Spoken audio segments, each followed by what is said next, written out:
Hey, and welcome to another episode of Chopping It Up. This is when I bring on fantastic people for conversations about football.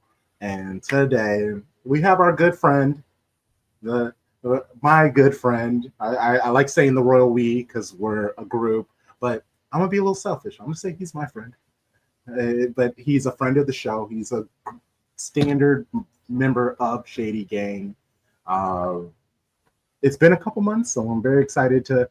The last time we had him on, it was like before the season really started. There were so many questions. There's still many questions because it's early on in the year. But if you ask Arsenal fans, they've won the league already.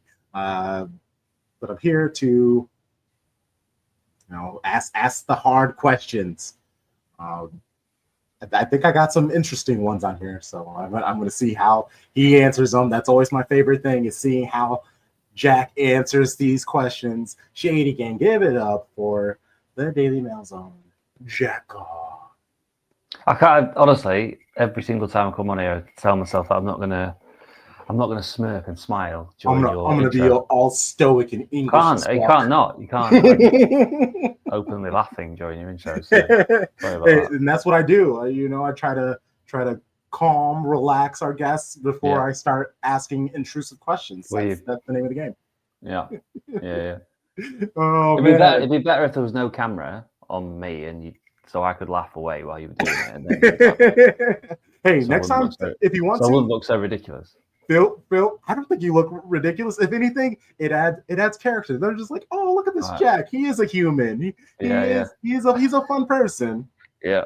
He smashes pints. He's a good time. How you been? How's the job and the season and everything kicking off? Okay. It's been quite a busy start to the season, I think.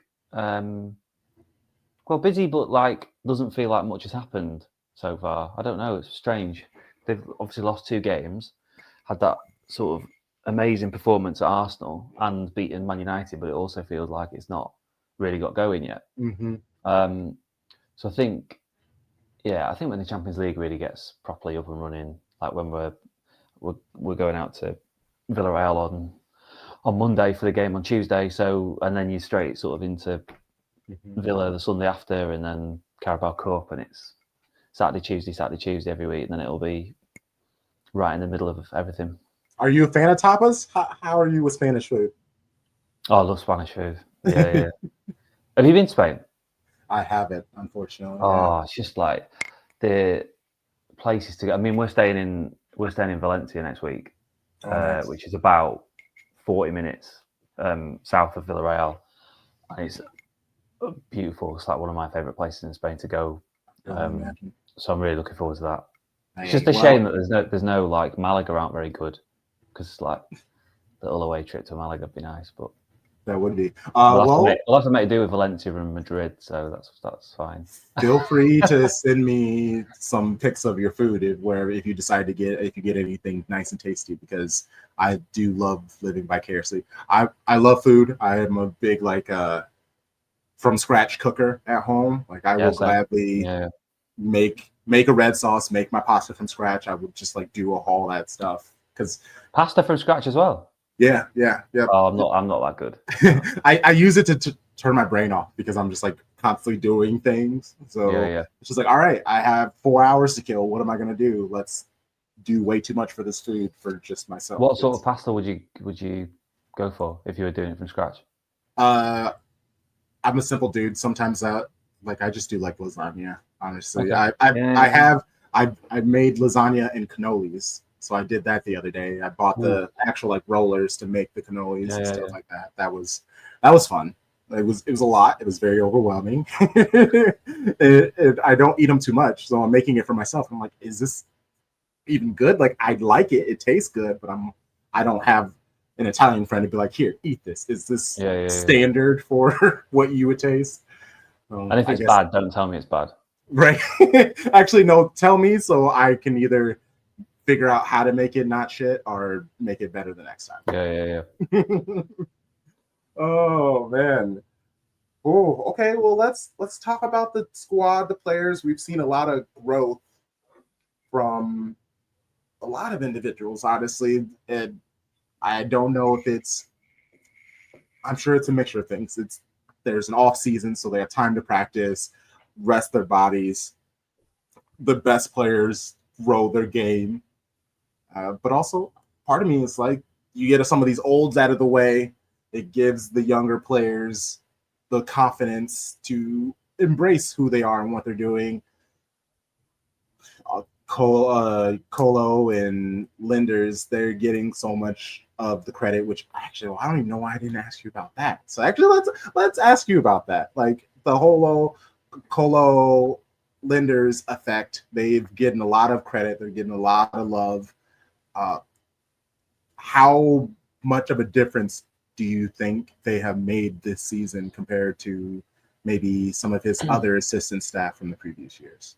Yeah, I wrote a piece about the coaching staff during the Club World Cup, about how the some of the players last year felt that they were quite detached from the coaching staff last year, and that's not sort of a criticism of anyone individually, but it felt as if like the coaches, people were telling me that it felt as if the coaches maybe weren't dissecting Guardiola's messages for the players quite as much, so they didn't really know where they stood after team meetings and things like that.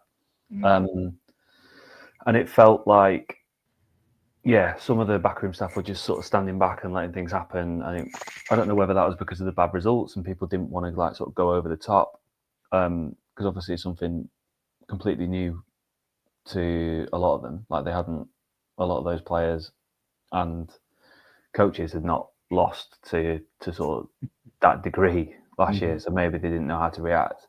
But the main thing coming back from the Club World Cup, and I remember me and you talking, and I was sort of saying like, I don't think they're playing that brilliantly, but it feels like everyone's a bit sort of freer, not so much happier, but it just feels a little bit different. And the message coming back up during the tournament and after the tournament was that Linda's done a really good job at sort of intensifying training, and making that a little bit more competitive. And then Colo, who was brought in from the under-18s as assistant to Oliver Rice, Colo has done a really good job of like uniting players, making players feel wanted, while also obviously running some of the drills and helping out in training. So his sort of like character has really come to the fore, Torres, because he's like always been a really bubbly guy and someone that people like gravitate towards. Whereas Linders is like, I spoke to Rico Lewis in August and I actually quote him in a piece about Linders that was published today, Thursday, where he was like, he just like screams at us. And we want to like, we're then like screaming inside and we want to be like him. And it's like, Rico's quite a level-headed guy, but you could see the sort of emotion in his face when he was talking about it. So clearly, Linz has obviously had an effect, and so was Colo and James French, the set-piece coach, that sort of doubles up as a sort of normal coach, is very visible in a way that sort of Nicholas Yover is at Arsenal and things like that. You know that the set-piece coach is in amongst it and he wears the earpiece and all that sort of stuff. So there's a different feel to it this year, and I think it's like the new guys they really want to impress. There's no one in the comfort zone. It's all new to quite a few of them, which is sort of the crux of the piece I did today, which was about, you know, there's been an overhaul of the playing squad, and that's difficult, and it comes with its challenges, even though it's fresh and new and exciting. But also, there's been quite a big refresh of the backroom team that probably flies under the radar a little bit because you're not watching the backroom team, are you, as a supporter? You just assume that all that stuff just sorts itself out. But there's been quite a lot of like very deliberate sort of bonding among the staff. So like the staff had a big night out between the Wolves and the Tottenham game in August, where they went to a bar in Manchester, played darts and shuffleboard, and there was like 50 people around the first team. So this is like not office staff, this is just football staff. So this is like coaches, analysts, security, guys that do the maintenance, the chefs, the guys that do the coffee, the baristas.